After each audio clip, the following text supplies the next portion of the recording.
దేశీయంగా డిజిటల్ చెల్లింపులకు ఊతమిచ్చే దిశగా కేంద్రం ఏకీకృత చెల్లింపు విధానాన్ని ప్రవేశపెట్టి 10 ఏళ్లవుతోంది. 2016 ఆగస్టు 25న అమల్లోకి వచ్చినప్పటి నుంచి ఇప్పటి వరకు యూపీఐ లావాదేవీల పరిమాణం ఏకంగా 13,000 రెట్లు పెరిగింది.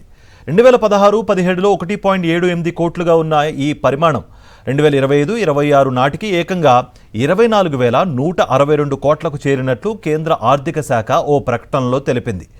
ఇదే వ్యవధిలో లావాదేవీల విలువ 7,000 నుంచి సుమారు 4,000 రెట్లు పెరిగి 314 లక్షల కోట్లకు చేరినట్లుగా వివరించింది.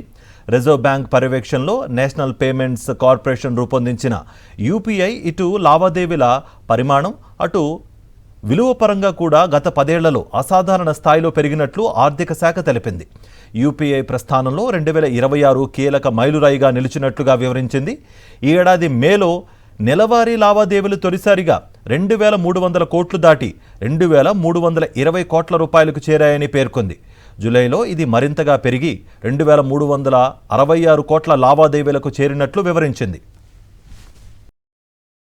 మరిన్ని అప్డేట్స్ కోసం ఛానల్ను సబ్స్క్రైబ్ చేయండి. నోటిఫికేషన్స్ కోసం బెల్ ఐకాన్ పై క్లిక్ చేయండి.